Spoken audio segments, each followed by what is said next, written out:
ಸಂಭೋಗಕ್ಕೆ ಮುಂಚೆ 90% ಜನ ಮಾಡುವ ತಪ್ಪುಗಳು ಮತ್ತು ಪರಿಹಾರಗಳು. ಸಂಗಾತಿಗೆ ಮೂಡ್ ಬರುತ್ತಿಲ್ಲವಾ? ಕಾರಣ ಮತ್ತು ಪರಿಹಾರ ಇಲ್ಲಿದೆ. ನಮಸ್ಕಾರ ಸ್ನೇಹಿತರೆ. ದಾಂಪತ್ಯ ಜೀವನದಲ್ಲಿ ಪ್ರೀತಿ, ನಂಬಿಕೆ ಮತ್ತು ಪರಸ್ಪರ ಅರ್ಥ ಮಾಡಿಕೊಳ್ಳುವಿಕೆ ಎಷ್ಟು ಮುಖ್ಯವೋ ಅದೇ ರೀತಿ ದೈಹಿಕ ಆತ್ಮೀಯತೆಯೂ ಬಹಳ ಮುಖ್ಯ. ಆದರೆ ಅನೇಕ ದಂಪತಿಗಳಲ್ಲಿ ಒಂದು ಸಾಮಾನ್ಯ ಸಮಸ್ಯೆ ಇರುತ್ತದೆ. ಸಂಗಾತಿಗೆ ಮೂಡ್ ಬರುತ್ತಿಲ್ಲ, ಆಸಕ್ತಿ ಕಡಿಮೆ ಆಗಿದೆ ಅಥವಾ ಸಂಬಂಧದ ಸಮಯದಲ್ಲಿ ಒತ್ತಡ ಮತ್ತು ಅಸೌಕರ್ಯ ಅನುಭವಿಸುತ್ತಾರೆ. ಇದಕ್ಕೆ ಕಾರಣ ಕೇವಲ ಒಬ್ಬ ವ್ಯಕ್ತಿಯಲ್ಲ.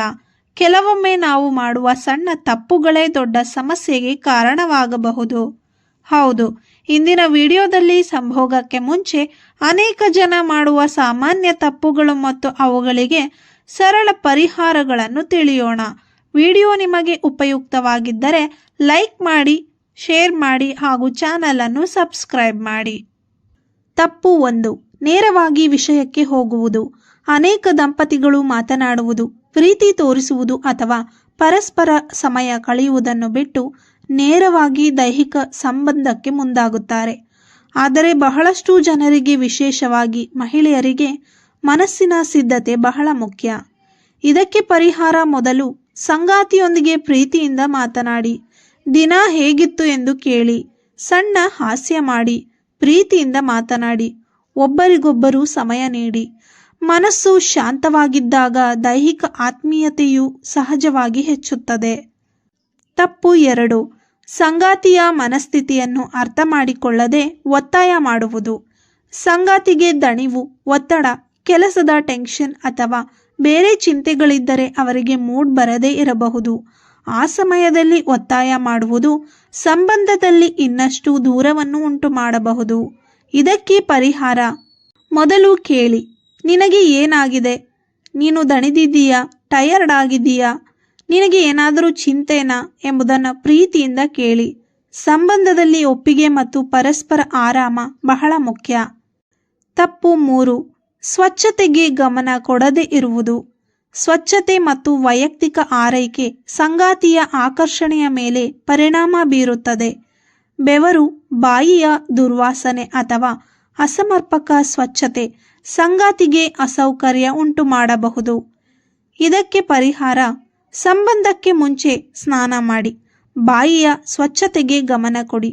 ಸ್ವಚ್ಛವಾದ ಬಟ್ಟೆ ಧರಿಸಿ. ದೇಹದ ಸ್ವಚ್ಛತೆಯನ್ನು ಕಾಪಾಡಿಕೊಳ್ಳಿ. ಇವು ಸಣ್ಣ ವಿಷಯಗಳಂತೆ ಕಂಡರೂ ದಾಂಪತ್ಯ ಜೀವನದಲ್ಲಿ ಬಹಳ ಮುಖ್ಯ. ತಪ್ಪು 4. ಮೊಬೈಲ್ ಫೋನ್ಗೆ ಹೆಚ್ಚು ಗಮನ ಕೊಡುವುದು. ಸಂಗಾತಿ ನಿಮ್ಮೊಂದಿಗೆ ಮಾತನಾಡುತ್ತಿರುವಾಗಲೂ ಫೋನ್ ನೋಡುತ್ತಿದ್ದರೆ ಅವರಿಗೆ ತಾವು ಮುಖ್ಯವಲ್ಲ ಎಂಬ ಭಾವನೆ ಬರಬಹುದು. ಇದಕ್ಕೆ ಪರಿಹಾರ: ಕೆಲವು ಸಮಯದವರೆಗೆ ಫೋನನ್ನು ದೂರವಿಡಿ. ಒಬ್ಬರನ್ನೊಬ್ಬರು ಗಮನಿಸಿ, ಮಾತನಾಡಿ, ಪ್ರೀತಿಯಿಂದ ಸಮಯ ಕಳೆಯಿರಿ. ಗುಣಮಟ್ಟದ ಸಮಯವು ಸಂಬಂಧದಲ್ಲಿ ಆತ್ಮೀಯತೆಯನ್ನು ಹೆಚ್ಚಿಸುತ್ತದೆ. ತಪ್ಪು 5. ಸಂಗಾತಿಯ ಇಷ್ಟ, ಕಷ್ಟಗಳನ್ನು ಕೇಳದೇ ಇರುವುದು. ಪ್ರತಿಯೊಬ್ಬ ವ್ಯಕ್ತಿಯ ಭಾವನೆಗಳು ಮತ್ತು ಇಷ್ಟಗಳು ವಿಭಿನ್ನವಾಗಿರುತ್ತವೆ. ಒಬ್ಬರಿಗೆ ಇಷ್ಟವಾದದ್ದು ಮತ್ತೊಬ್ಬರಿಗೆ ಇಷ್ಟವಾಗದೇ ಇರಬಹುದು. ಇದಕ್ಕೆ ಪರಿಹಾರ: ಪ್ರೀತಿಯಿಂದ ಮಾತನಾಡಿ. ನಿನಗೆ ಯಾವುದು ಆರಾಮದಾಯಕ ಎಂದು ಕೇಳಿ. ನಿನಗೆ ಯಾವುದು ಇಷ್ಟ? ಯಾವುದಾದರೂ ನಿನಗೆ ಅಸೌಕರ್ಯವಾಗುತ್ತಿದೆಯಾ ಎಂದು ಕೇಳಬಹುದು. ಒಬ್ಬರ ಭಾವನೆಗಳನ್ನು ಮತ್ತೊಬ್ಬರು ಗೌರವಿಸಿದಾಗ ಸಂಬಂಧ ಇನ್ನಷ್ಟು ಸುಂದರವಾಗುತ್ತದೆ. ತಪ್ಪು 6.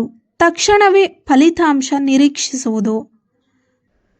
ಕೆಲವರು ಸಂಗಾತಿ ತಕ್ಷಣವೇ ಮೂಡ್ಗೆ ಬರಬೇಕು ಎಂದು ನಿರೀಕ್ಷಿಸುತ್ತಾರೆ.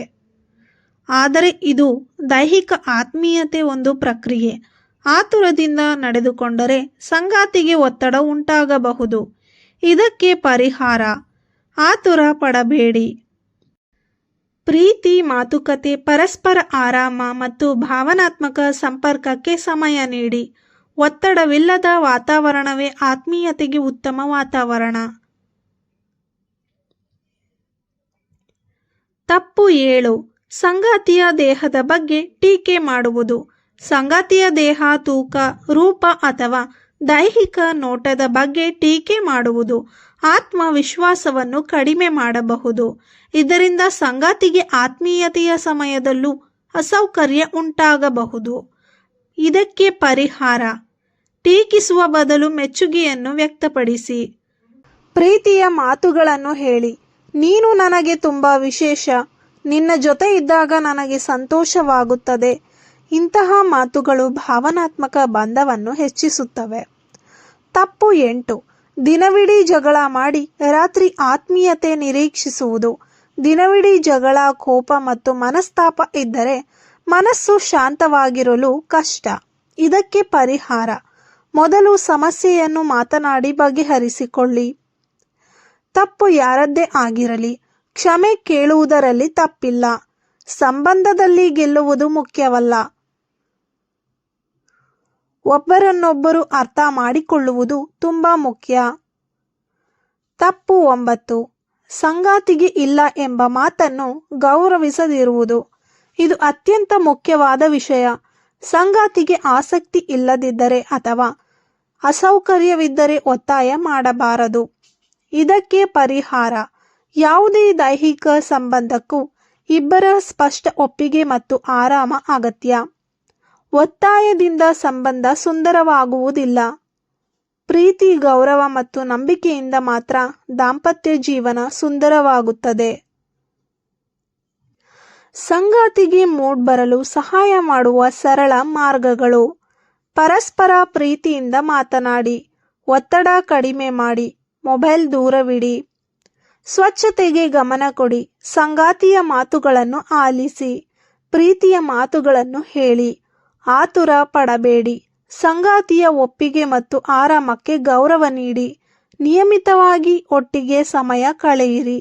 ಯಾವುದೇ ಸಮಸ್ಯೆ ಇದ್ದರೂ ಮುಕ್ತವಾಗಿ ಮಾತನಾಡಿ. ಯಾವಾಗ ವೈದ್ಯರ ಸಲಹೆ ಪಡೆಯಬೇಕು?